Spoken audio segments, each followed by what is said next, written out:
नमस्कार भाई दोस्तों, डोंटू साहब की एक और बहुत बड़ी जीत होगी भाई। डोंटू साहब ने जो भी व्यक्ति की आज़ादी के लिए जीत दर्ज करवाई है ना, करना पड़ गया ना भुगतान।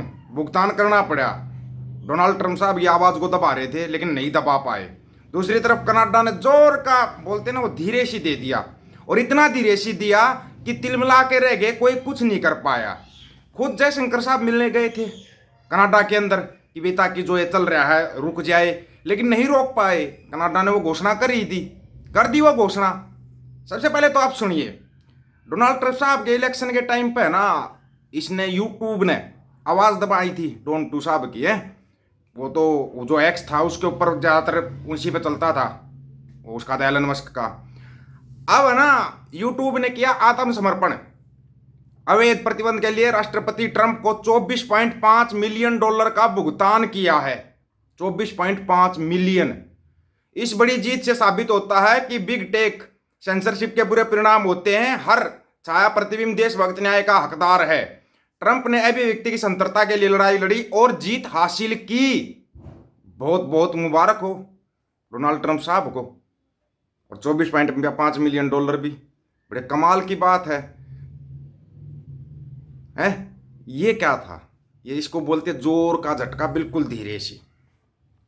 अब आते हैं एक आपका वो क्या नाम था रे, वो गिरी महाराज क्या था है, जो विरोध करता था सिक्कों का, गिरी चिट्टा, मुख्य महंत कश्मीर सिंह, पूर्व पार्षद दिनकर उर्फ शांति कालिया, मीट मार्केट अध्यक्ष गुलशन कुमार और उसका भाई विक्की भी गिरफ्तार। वे पंजाब में मिलकर वो चिट्टा सप्लाई का कारोबार करते थे। पुलिस ने आरोपियों से 80 ग्राम हीरोइन भी बरामद की है।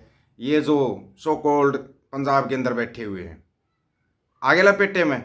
रुको जरा, असली लपेटा तो अभी बाकी है। असली लपेटा कहाँ है? असली लपेटा तो अब आएगा ना। और हाँ, वो प्रूफ भी आ लिए हैं अपने पास।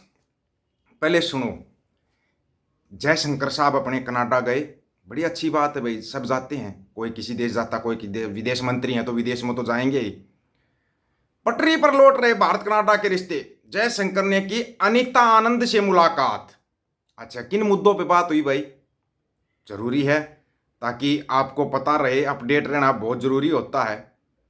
विदेश मंत्री एस जयशंकर ने सोमवार को कनाडा की विदेश मंत्री अनीता आनंद से मुलाकात की। उन्होंने दिल्ली और ओटावा द्वारा उच्चायुक्तों की नियुक्ति को दोनों देशों के बीच संबंधों को सुधारने के लिए स्वागत योग्य कदम बताया। अब आपको एक चीज पहले ही बता देते हैं, बीच में ही बता देते हैं ताकि आपको याद रहे। अमेरिका और कनाडा मिलकर संयुक्त ऑपरेशन चला रहे, चारों तरफ से फंसा चुके हैं, चारों तरफ से। अब ये देखना क्या क्या दिखाएंगे। पहली बात तो ये प्रचंड अंधभक्त जिनको बोलते हैं, कनाडा का विरोध की जगह कैनरा बैंक के सामने झंडे लेकर बैठ गए, भाई साहब हम कनाडा का विरोध कर रहे हैं। थोड़ा स्कूल चले जाते, पढ़ लेते। वो कैनरा बैंक था जिसके सामने तुम विरोध प्रदर्शन कर रहे थे, है ना। कनाडा बैंक अलग है, कनाडा अलग देश है, और तुम कैनरा बैंक पर विरोध कर रहे थे। प्रचंडों की कोई कमी नहीं है हमारे देश के अंदर। जयशंकर ने एक्स पर पोस्ट किया, न्यूयॉर्क में कनाडा के विदेश मंत्री अनीता आनंद के साथ अच्छी बैठक हुई। उच्चायुक्तों की नियुक्ति का स्वागत, क्योंकि हम संबंधों का पुनर्निर्माण कर रहे हैं। इस संबंध में आगे के कदमों पर चर्चा की। भारत में मंत्री अनीता आनंद का स्वागत करने की प्रतीक्षा है। स्वागत करने की प्रतीक्षा, रुको जरा। अगस्त में भारत ने घोषणा की थी कि दिनेश पटनायक को कनाडा में भारत के अगले उच्चायुक्त के रूप में नियुक्त किया गया है। पिछले सप्ताह पटनायक ने कनाडा की गवर्नर जनरल मैरी सिमोन को अपने पत्र प्रस्तुत किए। पता है वहां पे पूरी जांच होगी उनसे, किसी पटनायक को भेज दो, किसी विनायक को भेज दो, किसी को भेज दो, वहां पे पूरी जांच होगी और जांच के बाद ही वो करेंगे। फिर वही सोमवार को इनकी मुलाकात होती है और दिन में मुलाकात करते हैं, शाम को न्यूज और ही कुछ निकल के आती है। ये शाम को कैसी न्यूज निकल के आ गई है कनाडा से? या इसको बोलते हैं जोर का धीरे सी दे देना, जोर वाला धीरे सी दे देना। और हाँ, एक चीज और बता देते हैं, अब ना जो इनकी खासियत रही है यूज एंड थ्रो वाली, वो करेंगे। लॉरेंस बिश्नोई गैंग आतंकवादी समूह घोषित। किसने लिया कड़ा एक्शन? जो थोड़ी देर पहले मुलाकात हो रही थी। भारत की जेल में बंद गैंगस्टर लॉरेंस बिश्नोई को कनाडा ने आतंकवादी संगठन घोषित कर दिया। कनाडा सरकार का कहना है कि गैंग के चलते भय का माहौल तैयार हो रहा है। कहा जा रहा है कि कनाडाई कानून के अनुसार इस फैसले के बाद गैंग से जुड़ी सभी संपत्तियां जब्त की जा सकती हैं।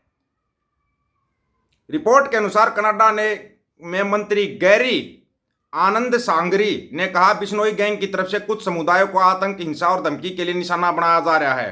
आपराधिक आतंकियों के इस समूह को सूची में डालने से हमें उनका मुकाबला करने और अपराधों पर लगाम लगाने के लिए और भी ज्यादा ताकत और उपाय मिलेंगे।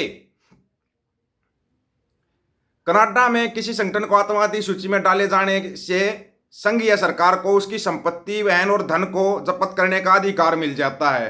साथ ही कनाडा के कानून प्रवर्तन को आतंकवादी अपराधों पर मुकदमा चलाने के लिए अतिरिक्त प्रावधान भी मिल जाते हैं। भाई कहाँ है उसका पता लगाना, कहीं कनाडा में ना हो। खास बात यह है, साल 2014 से ही लॉरेंस जेल में बंद है और वह पंजाब के फाजिल्का जिले का रहने वाला है, जबकि उसकी गैंग की तरफ से अपराध किए जाने की खबरें सामने आती रही है। माना जाता है कि वह अपने सहयोगियों के साथ मिलकर जेल में ही गैंग संचालित करता है। गोल्डी ब्रांड को उसका करीबी माना जाता है। अटकलें हैं कि गोल्डी कनाडा में ही रहता है और कनाडा ने तो कानून पास कर दिया। कनाडा ने कर दिया कानून पास। कहाँ है, कौन सी जेल में बंद है, पता होगा सबको। गुजरात की जेल में बंद है। एक बात बताओ, हमारे को आज तक एक चीज समझ में नहीं आई भाई। जो हिटलर था ना, हिटलर है, अरे वो जर्मनी वाला हिटलर, उसने ना लास्ट टाइम तक एक सच्चाई छुपा के रखी। इतनी बड़ी सच्चाई छुपा गया वो बंदा कि अब वो सच्चाई सामने आ रही है। वो सच्चाई अब जाके सामने आई। उसने क्यों नहीं बताया कि उसका एक पोता जन्म ले चुका है, उसका पोता आएगा जुटलर का नाम का, और वो सबको इतने बड़े बड़े झूठ बोलकर पूरे देश को लाइन में खड़ा कर देगा। बताना चाहिए था। ये बहुत बड़ी गलती करके गया हिटलर कि जुटलर के बारे में कुछ नहीं बता के गया। देख लो कहीं किसी रफ कॉपी में कुछ मिल जाए, कोई सबूत वगैरह। तो जैसा हिटलर वैसा जुटलर। अब हिटलर के साथ क्या होया था, हिटलर के भक्तों के साथ क्या होया था। भगत कहाँ थे, वो तो अंध भगत थे हिटलर के, अंध भगत जो कि धर्म की चाशनी में डूबे हुए थे, है ना। उनके साथ क्या होया था बताने की जरूरत है क्या? नहीं, कोई जरूरत नहीं है बताने की, अपने आप ही समझ जाओ। वही जुटलर के साथ होने वाला है। झोला उठाओ, जय श्री राम का नारा जोर से लगाओ और चलते फिरते नजर आओ। होने वाला है ये, ज्यादा दूर नहीं है। वो एक तोते ने मुंह खोल दिया, निखिल गुप्ता नाम उस तोते का। अपनी 5 कंपनियां बेचने जा रहे हैं अंबानी। 5 कंपनियां 100% हिस्सेदारी बेच रहे हैं अपनी। करे क्या, अमेरिका जाना भाई, बड़े घर का बुलावा होता तब जाना पड़ता है। एक आदमी को और जाना है भाई, वो कब जाएगा ये बता दो। उसको मोटा मोटा बताया है डॉन टू साहब ने, आजा टेबल टॉक में फायदा है। नहीं तो ना ऐसा चारों तरफ से डोज दिया जाएगा, समझ में नहीं आएगा। उसमें क्या है, वो चने के साथ गुण पिसने वाली कहानी हो जाती। आम जनता पिसेगी, फिर आम जनता की ज़्यादा पिसाई हो जाएगी। इसलिए भेज दो जुटलर को, हैं तंदूरी लाल पनोत्तू को एक बार भेज दो, जाके बातचीत कर लेगा। डॉन टू साहब का मूड ठीक हो जाएगा, हो सकता बात बन जाए। नहीं तो फिर कल्याण तो होने ही वाला है, उससे तुम बचोगे कैसे। और सबसे पहले अंधभगत ही लपेटे में आएंगे। इसलिए बोलते हैं एक टाइम अनाज खाओ, एक टाइम पानी पियो, ताकि तुम्हारे को थोड़ी बहुत अकल आ जाए, तुम्हारे को पता लग जाए होने क्या वाला है। नहीं तो मेरे भाई फिर तो जो होना है वो होके ही रहेगा, है कि नहीं। उसको कैसे, और हिटलर बहुत बड़ी गलती करके गया है। उसकी कोई रफ कॉपी ढूंढ लो भाई, उसमें मिल जाए तो जुटलर के बारे में कोई जानकारी मिल जाए तो हो सकता है बात भी बन जाए। वैसे डायरेक्ट संबंध तो इनके दिखाई दे ही रहे हैं। हम नहीं कह रहे भाई, ये वैसे चाणक्य लिखना भूल गया था तो हमने इसलिए बताया है कि नहीं। आप लोगों की क्या राय इसके बारे में, आप अपनी राय रखना, आपकी राय का इंतजार रहेगा। सभी साथियों को राम राम, नमस्कार, आदाब, सत श्री अकाल। वीडियो को ज्यादा से ज्यादा शेयर, चैनल को सब्सक्राइब और बेल आइकन को जरूर दबाना दोस्तों। ऑफिशियल दीपक फौजी यूट्यूब चैनल, बात हक और सच की करेंगे, हक सच की बात हम करेंगे। वीडियो को शेयर करने की जिम्मेदारी आप लोगों की है। गज के आखो, वाहिगुरु जी का खालसा, वाहिगुरु जी की फतेह।